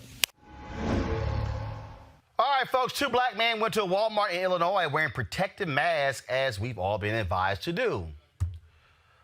And, of course, here's what happened. Walmart and what's this, Wood River? And Wood River, Illinois. This officer right here behind us just followed us in the store. You just video. He said we can't video, but he just told us we're on body cam. He just followed us from outside, told us that we cannot wear masks. There's a presidential order, there's a state order, and he's following us right now to the store. We're being asked to leave for being safe. And this is what we're doing right now. I'm going to upload this as soon as we leave the store. This is the officer following us out of the store for absolutely no reason. If anybody knows, anybody's watching, the coronavirus is real. This guy is following us. There's more people, but he followed us from outside. From outside, he followed us all the way in the freaking store just to follow us out of the store. That's him. We're wearing masks. There he is. We're getting kicked out of Walmart for wearing masks. Are you serious? Hey, so coronavirus is real. This police officer just put us out for wearing masks and trying to stay safe. Hell no. Fucking piece of shit. Yeah, piece of shit. Yeah, that's fucked up, right? That is. That's fucked up. He say it's a city law. We can't wear masks because it's of the going virus. viral right now. I'm going to put this on every social media platform. Lord have mercy, Scott. Black people are scared. Hell, we can't wear masks. Scott? Mute button. All right. First of all, let me go to Robert. Robert, we can't. No, hell no. Stop putting your damn microphone on mute. Robert, go. I think one of the things that we have to understand is that we have to hold our police officers accountable. Yes, there is an increased risk, but we cannot make corona safety while black become a thing. We have to make sure we are educating law enforcement about the public health emergency and also that we're working with our state and local officials to hold people accountable if they are violating the civil rights of individuals, particularly African-American men who are disproportionately stopped and harassed by police officers. Wilmer? Protecting yourself from coronavirus while black, that's the new criminal act that we have to be subjected to. And let Scott know, putting yourself on mute makes you moot. You gonna talk trash to me? Yeah. It ain't even good to go. Yeah, stop putting the damn microphone on mute. Listen, hey, Scott, let me explain to you how this works. Never moved. Scott, let me explain how this works. When we go to a break, you put it on mute. When you come back, turn the damn microphone on so when I come to you, we ready. Well, you don't want to miss my commentary. Okay, all right, I'm going to go ahead and skip it. I'm going to go ahead and skip it right now then. Oh, are you really? Okay, I'm going to give you my point anyway. You have health disparities. You have law enforcement. What is wrong with white people? What is wrong with white people, period? It makes no sense. Now, you can go to the next point or go to the next piece on the show. That's what you had to contribute? Oh hell, we could have skipped that. We could have skipped that out. You ain't tell us nothing we didn't already know. A federal judge denied R. Kelly's request to be released from a Chicago federal prison due to the COVID-19 pandemic. Kelly's attorney asked that his client be released on bail, arguing that he is at risk for contracting coronavirus because the Bureau of Prisons has suspended legal and social visits as part of its efforts to prevent coronavirus outbreaks at its facilities. The singer hasn't been able to meet with his attorneys. District Judge Ann Donnelly of the Eastern District of New York, who is presiding over one of his 2 federal cases against Kelly, wasn't convinced he remains in jail. Hey, Robert, he tried it. Look, when you see Tekashi 6ix9ine get released from prison early, you might as well give it a shot. I do think that because Mr. Kelly is a flight risk, clearly, because he does have the either the resources or, of course, the worldwide network to try to escape, and also because of the nature of the crimes which he's been accused of, he does pose a risk to the community, and also a risk of trying to silence witnesses who may testify against him. So I think the judge made the right decision. Bottom line, hey, Scott, he tried it. I tell you right now, if that prison got 1,000 people and 998 get coronavirus, ain't no way in hell they're going to let R. Kelly walk out. Well, listen, here's the deal. He tried it, but it's never a good try. Most of these motions, because they want to meet with their attorney because they're in a better position and they got to prepare for their defense. Most of these motions, wherever you are, federal or state, just simply aren't going to work. The COVID-19 piece, that adds a little element to it. But the reality is the judge decided or ruled that there were alternative means for him to continue to talk to his lawyers and prepare the defense of his case. Remember, he's got two. He's got one in New York, or he's got a couple in New York, the Mann Act, and then he's got the child pornography charges in Chicago and New York. And so it's a good try, but it wasn't much of a try. They'll give him extra telephone time, but a defense counsel always wants to sit and prepare his defense with his client rather than having to go through the court system. I'm sorry, the jail system. It's just a different reality. Like I said, Wilma, R. Kelly ain't got no shot. I think one of them World Trade Center bombers might get a better shot at getting out of jail than R. Kelly. As Richard Pryor said, the brilliant philosopher, as long as Folgers is making coffee, that boy gonna be in jail. Well, what if he's innocent, though? What if he's innocent? As he sits in jail right now, he's innocent. No offense, but that's just the system. You can disagree. He may be guilty, he may be innocent, but I wouldn't just presume he's guilty, notwithstanding what the public and the media has said about his case. I didn't say he was guilty or innocent. All I said was, as long as Folgers is making coffee, he's gonna be in jail. That's all I said. Yeah. That may be. Well, yeah, but Folgers will make coffee. If he's acquitted, he'll be out of jail. All I'm saying is let's not presume everything. I tell you what, I don't need to presume. Ain't nobody listening to your ass right now, Scott. Oh, yes, they are. So we don't need, I ain't got to presume that. So we know that ain't happening. All right, y'all. Easter Sunday is upon us. This is Holy Week for Christians. And you got ignorant ass Donald Trump up there. Oh, my God, you know, it's Easter. We want to be able to go to church, and we got to watch it on the computer. This is just so sad. Dude, first of all, you're a fake Christian, okay?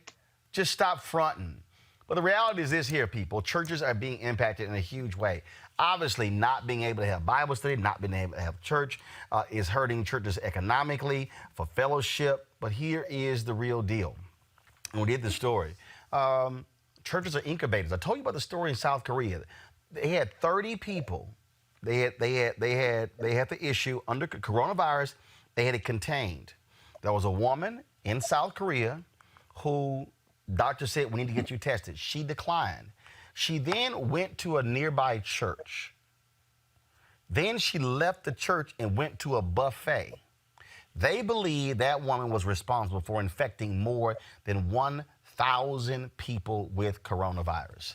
Y'all, this thing is real. Joining us right now is Reverend Dr. Frederick Douglass Haynes, the third senior pastor, Friendship West Baptist Church in Dallas, member of the coldest, boldest fraternity.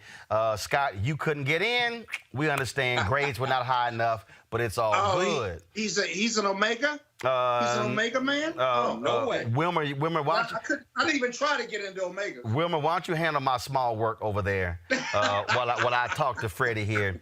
Welcome, brother. Absolutely, because Wilmer also knows about that black and gold, right, Wilmer? All the time. All right. Oh my goodness. Freddie, did you have some Kappas on the show? No. Just sometimes? No, not even you. No, because y'all... You're not even a Kappa. Because y'all barely know how to use Skype.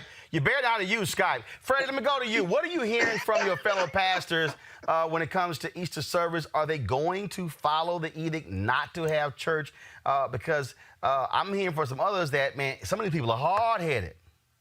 Right, no question. As far as I'm concerned, the crew that I run with, our whole thing is it's not about having church so much as it is being the church during this time, and it's going to be really sick. I declare if on Resurrection Sunday, in the name of Jesus who came that we might have life, we use that as an excuse to basically kill people. And so, again, the crowd I'm running with, our thing is to use this time to creatively look at ways for being the church so that the church, sanctuary won't end up being won't be a pipeline to the mortuary. So We are looking at creative ways to minister to people, to connect with people, using social media as well as technology, because it's a different day. And as far as I'm concerned, there is no way in the name of Jesus, especially as we call ourselves celebrating resurrection, that we can end up being a pipeline to death for so many. And let me quickly say, Roland, especially the Black church, because we've heard it finally make the airwaves now. You've been trying to warn us all along. And that is, the bottom line is, this coronavirus crisis, like a heat-seeking missile, is aiming its deadly, it's aiming its death nail at what? Black communities, at vulnerable communities. And so for the Black church to be in bed with any kind of political ideology that says we're going to go to church anyhow is to side with the forces of death. And so right now it's about being the church more so than it is gathering as a church. Anthony, go to my iPad. You see this story here. Beloved Harlem pastor dies of coronavirus. Harlem's Macedonia Baptist Church, Reverend Isaac Graham, passed away from this. Also, I'm going to pull this other story up here. I did this story just the other day. It was in Christian Post. Coronavirus claims 3 more pastors. These were all 3 Black pastors. Bishop Timothy Titus Scott of St. James Temple Church of God in Christ in Clarksville, Mississippi. Another pastor, I'm sorry, there's got these pop-ups. Pastor Alvin Charles McElroy of Friendship Baptist Church in Riverhead, New York. Father Gioacchino Basile, priest of Archdiocese of Newark. And again, I mean, this is real. Then, of course, you had the brother in Shreveport, a pastor who said this thing wasn't real. And then, of course, he died of coronavirus. Then you had this pastor in Virginia, this white pastor who called coronavirus media mass hysteria. Well, guess what? He dead from coronavirus as well. And when you hear these people say, but the blood of Jesus will protect me, how do you respond? I mean, it's simple. Jesus, when he was tempted in Matthew chapter 4 by Satan, Satan said, okay, you the Son of God, why don't you throw yourself off of this cliff? Because the Bible says that God's angels will rescue you. Jesus clapped back and said, it is written, you don't tempt the Lord your God. And so, yeah, I believe God's blood will heal and cover and protect. But I'm also convinced if I follow Jesus, Jesus says, do not tempt God.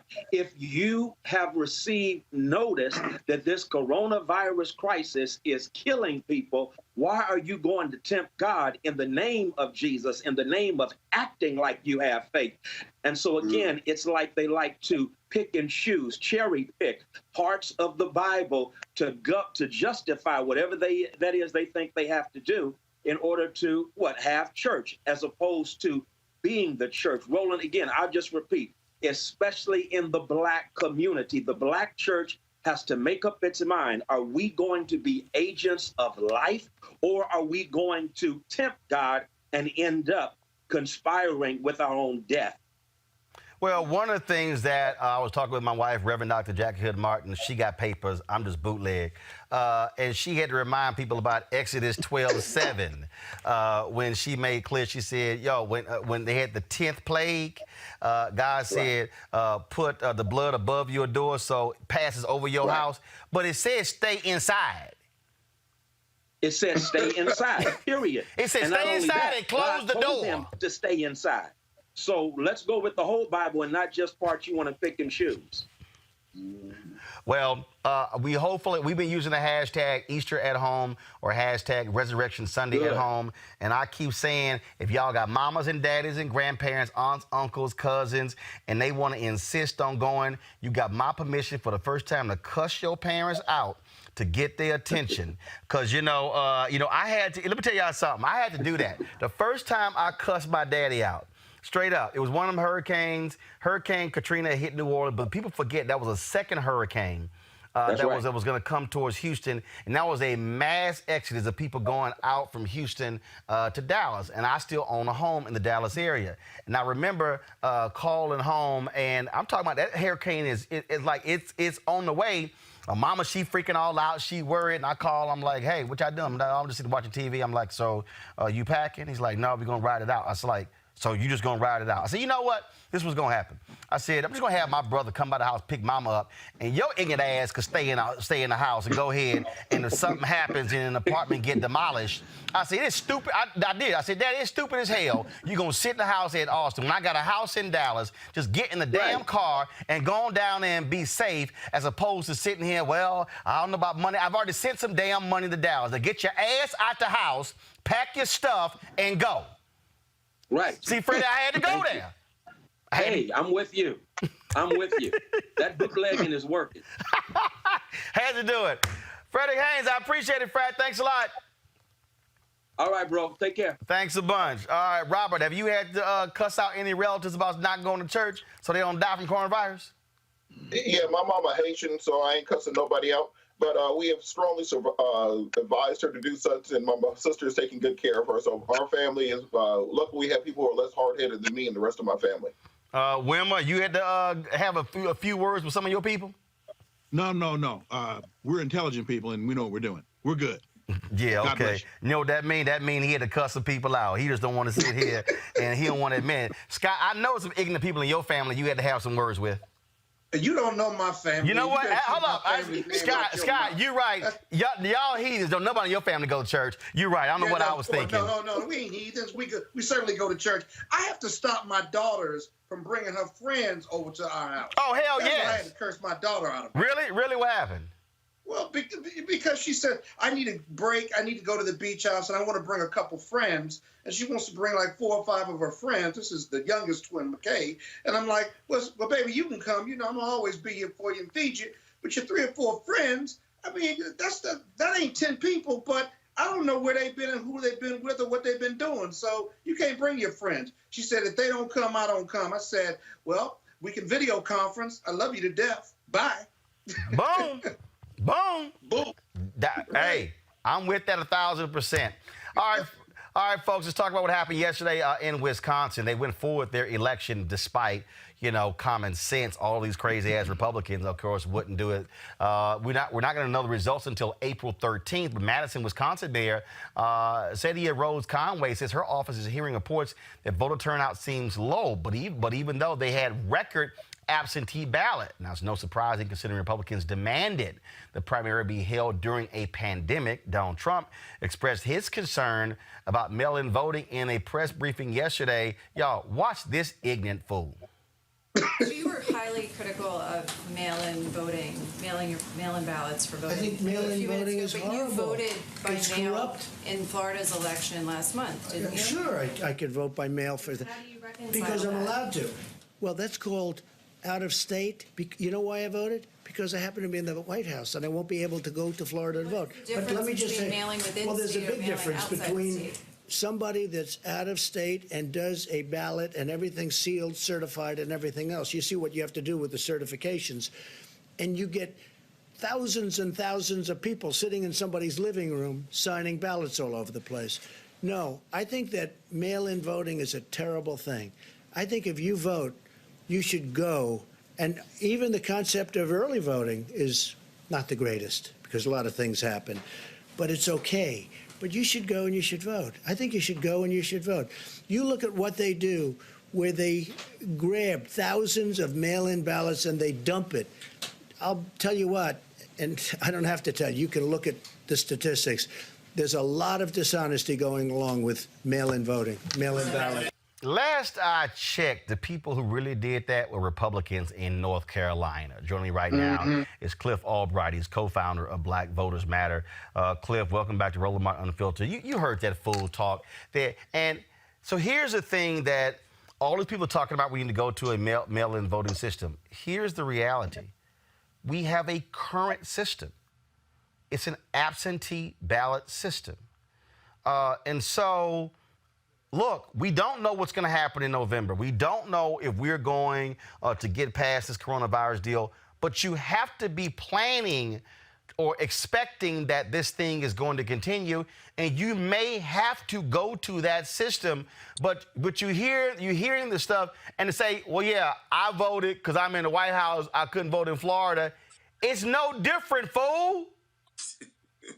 You're exactly right, and that's literally what we're facing right now in Georgia, where they have actually shifted the regular absentee voting process to become a vote by mail. They've opened it up to everybody. You don't need an excuse. And they've mailed the applications for the absentee ballot to all active voters. So on first glance, some people say, oh, Georgia's ahead of the curve. But the problem is this. We have a Secretary of State here who literally, you know, with one hand they give, and then with 4 or 5 other hands, they're taking it away, right? And so, you know, the challenge is, okay, so you're mailing these ballots, but what they're not doing is they're not including pre-postage paid envelopes with that. And so that creates an extra burden on the voters where they now have to go out and get a stamp or something to send back the actual applications. I don't know about y'all.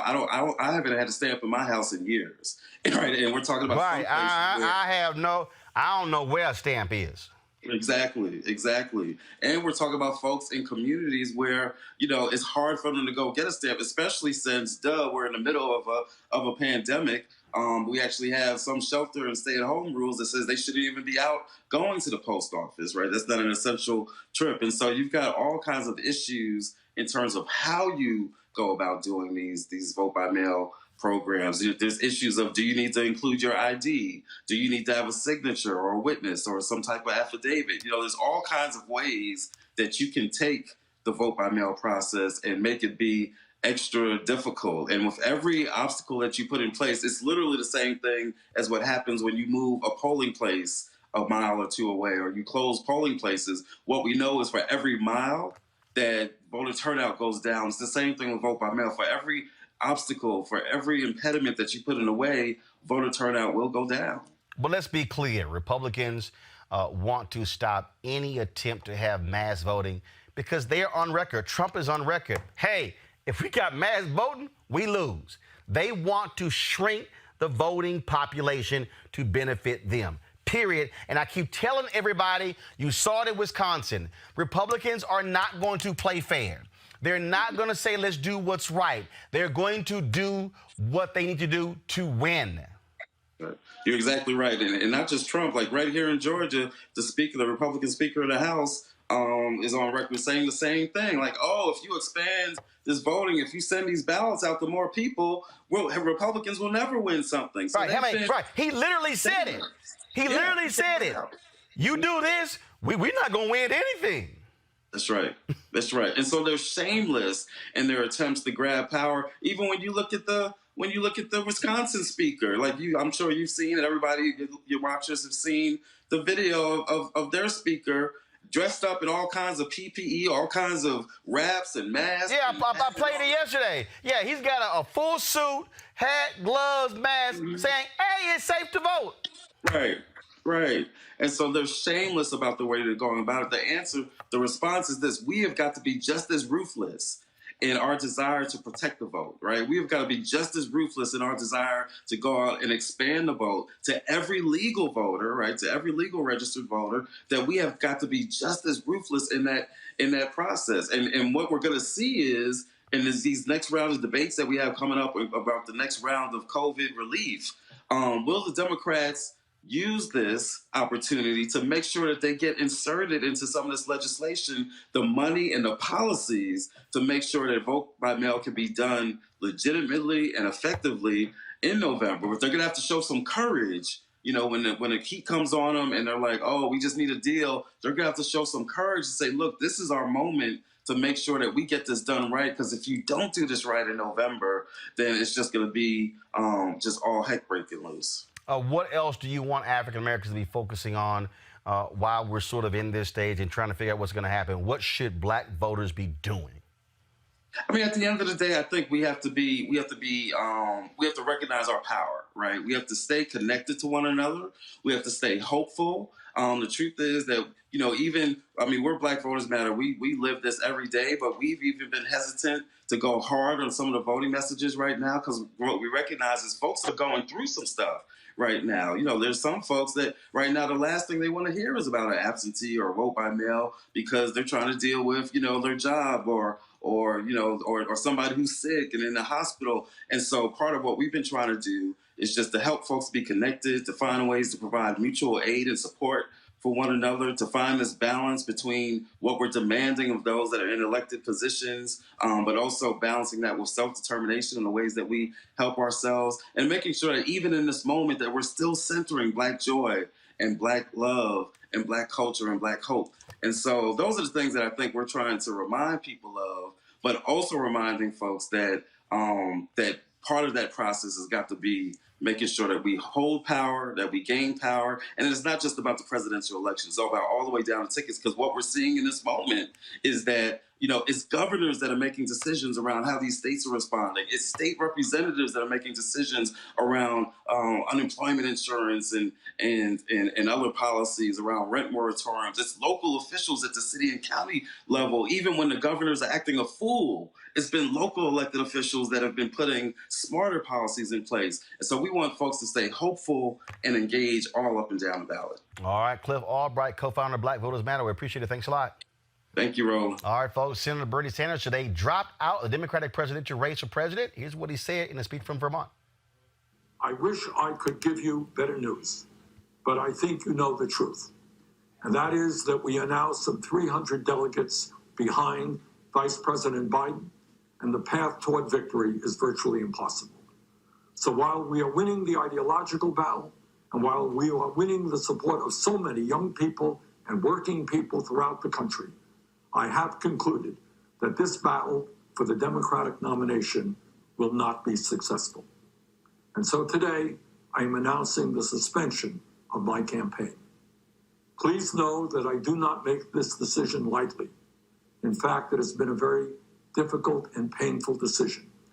Over the past few weeks, Jane and I, in consultation with top staff and many of our prominent supporters, have made an honest assessment of the prospects for victory. If I believed we had a feasible path to the nomination, I would certainly continue the campaign. But it's just not there. I know that there may be some in our movement who disagree with this decision, who would like us to fight on to the last ballot cast at the Democratic Convention. I understand that position. But as I see the crisis gripping the nation, exacerbated by a president unwilling or unable to provide any kind of credible leadership, and the work that needs to be done to protect people in this most desperate hour, I cannot, in good conscience, continue to mount a campaign that cannot win and which would interfere with the important work required of all of us in this difficult hour. Today, I congratulate Joe Biden, a very decent man, who I will work with to move our progressive ideas forward. On a practical note, let me also say this. I will stay on the ballot in all remaining states and continue to gather delegates. While Vice President Biden will be the nominee, we must continue working to assemble as many delegates as possible at the Democratic Convention, where we will be able to exert significant influence over the party platform and other functions. Then together, standing united, we will go forward to defeat Donald Trump, the most dangerous president in modern American history. All right, Wilmer, he wants to use leverage. Does he have any? He might. He has very little. What we really have to see is how is he going to try to operate from the inside, or is he going to try to operate from the outside? Will the sheepdog become part of the flock, or is he going to stay outside and continue to push? Time will tell. Here's the reality, Robert. You got to make a decision. And what I mean by that is you can't play an inside game from the outside. You can't say, I want to have influence, but I want to be on the outside, because the reality is in order to have influence, you've got to be on the inside to actually do it. And I think that for Senator Bernie Sanders, he also has to make a decision. You've seen all the stories about his own camp, how he talked about his unwillingness to compromise, things along those lines. Dog, look, you ain't gonna get your way on everything. You got to be able to negotiate And so that's going to be a call he has to make. And here's the deal. If you think you're gonna win by attacking the very people who you need to influence to change stuff, not going to happen. Well, we have to understand that Bernie Sanders has always been an ideological purist. It's not been about the political game to him. It's about his revolution, as he's called it. I think what he should do, and what I would advise him to do, is work with the party, work with with pushing his progressive agenda, and find out how we can get it done. More important than being, he can't let the perfect be the enemy of the good. And I think that's what we saw would ultimately doom both of his campaigns. If you talk to the Bernie bros online, if you disagree with anything that was part of their platform, they describe you as a neoliberal corporate Democrat shill of the corporations. So it's very important that he learns how to bring his ideals to the party and make them part of the ultimate platform. He is still carrying the torch from the Jackson '84 campaign. And I think that we should bring many of those ideas back. After this virus, I think the argument for universal health care is overwhelming. I think the argument for universal basic income is overwhelming, given the nature of this disaster. So his ideas are ready for prime time, but they have to make sure they're put into a political space where they can actually be achieved. Scott? Yeah, if I'm Bernie Sanders, and by the way, I predicted this last month, Roland, you disagreed with me, so I'm predicted right on that. What? In any event, predicted what? If I'm Joe Biden, I don't like that concession speech. I don't like that withdrawal. You can't have it both ways. He's messaging the Bernie bros. The reality is either you're all in or you're all out. He wants to have it both ways here, and that's problematic. What's going to save the Democratic Party is that Biden is not Hillary Clinton. And I think the importance of defeating Donald Trump is going to overwhelm whatever leverage he's trying to have.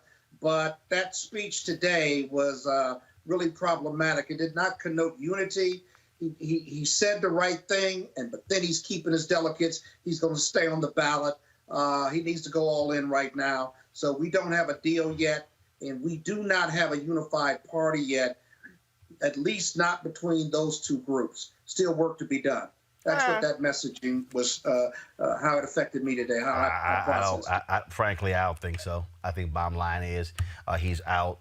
But I still think he has to make a decision. Need his support and energy. Here's the deal. It's correct. First of all, he's still going to be on the ballot. So bottom line is the case. And so that's no surprise there. At the end of the day, look, you give him time. You give him a month and a half. Come by June, you have it together to say, all right, let's focus on beating Donald Trump. Folks, we told you about the impact of coronavirus and how it's happening all across the country in Detroit, the impact there. On Monday, Detroit reported 1,804 confirmed coronavirus cases, a death toll of 50, including State Representative Isaac Robinson, 44, who died from the virus on Sunday. Now, deaths in Michigan rose by 52 on Monday alone, bringing the total number of people killed by the virus in Michigan to 184, and its total number of cases to 6,498. One of those people who died from coronavirus was Willie Wilkerson. Folks, go to my iPad, please. Willie Wilkerson worked for a long time. He died 72 years old. He was a retired Detroit firefighter. Willie worked with Aretha Franklin. He also worked for her for a long time, was her former fiance. You see him on the right. This is one of Aretha's birthday parties I attended. Anytime you saw Aretha Franklin, you saw Willie Wilkerson there. And so this is the birthday video. You see Willie in the back. You see Clive Davis over there. And you'll see him come in with some plates. Willie was an absolute great guy. He was always at Aretha Franklin's side. I knew Willie well. I got a phone call, a text message this morning from Sean Robinson stating that she had heard that Willie had passed. I was shocked by it, immediately sent a... It's one of those things where I sent a text message to his phone, hoping he would answer. The Queen, of course, died in August of 2018. Willie actually got married to someone else later that year, and we were on the Tom Joyner cruise with him and his and his bride in March of 2019. And so many people, a lot of African Americans in Detroit who have died. And so it certainly was sad getting that news that Willie Wilkerson passed away, 72 years old, as a result of complications of coronavirus. Folks, the reason we do this show is to keep you informed. We certainly want to thank Robert, Scott, and Wilmer for being on our panel. You heard with the Meharry doctor, what we do here is informing our people, getting them the information they need. That is vital. We need you to support us as well. You see here at the bottom of the screen, our Cash App, $RM Unfiltered. Our PayPal is paypal.me/R Martin Unfiltered. Your dollars make it possible for us to do what we do. All of us, look, we're not getting the information that we need on mainstream media. Now, all of a sudden, it's in vogue to talk about black people and coronavirus, but we've been here for the last 5 weeks, sounding the alarm, talking about the issues that matter to us. So we need your support. Our goal this month is very simple, is to get, our goal for the end of the year is to get 20,000 of our followers to contribute a minimum of $50 each. That's about $4.19 a month, 13 cents a day to do what we do. We've had folks who've given $1, $5, $10, $25, $50, some 100, 500, 1,000 or more. I took 1,000 from Scott because he was late. 1,000. And it was supposed to be 10,000. What did I get? I didn't get a T-shirt. It was supposed to be 10,000 because he lost a bet, but he think I forgot. So please, folks, go to RolandMartinUnfiltered.com, join our Bring the Funk fan club, because again, you help us make this possible for us to be able to inform our people every single day of the news that matters. And so please assist us in doing that. And again, what we do is, of course, we run those names every Friday. You also get discounts, the products that we have on RolandMartinUnfiltered.com. And so I certainly appreciate it. All right, folks, I will see you guys tomorrow right here. Be safe, wear your mask, wear your gloves, don't go out in groups, practice safe distancing, 6 feet, be safe. We do not want to have to be talking about your death on this show. Holla!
You want to check out Roland Martin Unfiltered? YouTube.com/Roland S. Martin. And subscribe to our YouTube channel. There's only one daily digital show out here that keeps it black and keep it real. It's Roland Martin Unfiltered. See that name right there? Roland Martin Unfiltered. Like, share, and subscribe to our YouTube channel. That's YouTube.com/Roland S. Martin. And don't forget to turn on your notifications so when we go live, you'll know it. Hey everybody, this is your man Fred Hammond, and you're watching Roland Martin, my man, Unfiltered. Hi, this is Essence Atkins, and you're watching Roland Martin Unfiltered.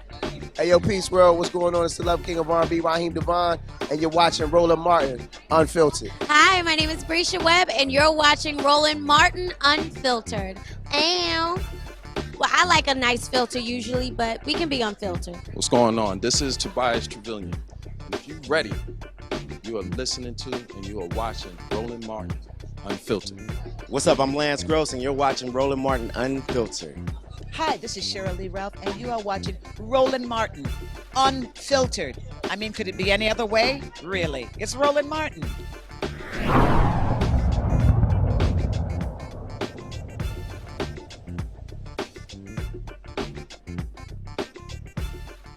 You want to support Roland Martin Unfiltered? Be sure to join our Bring the Funk fan club. Every dollar that you give to us supports our daily digital show. There's only one daily digital show out here that keeps it black and keep it real. As Roland Martin Unfiltered. Support the Roland Martin Unfiltered daily digital show by going to RolandMartinUnfiltered.com. Our goal is to get 20,000 of our fans contributing $50 each for the whole year. You can make this possible. RolandMartinUnfiltered.com. Hey fam, want to check out Roland Martin Unfiltered, the blackest show on all of digital, cable, and broadcast. Check out our audio podcast. There's only one daily digital show out here that keeps it black and keep it real. As Roland Martin Unfiltered. Press play.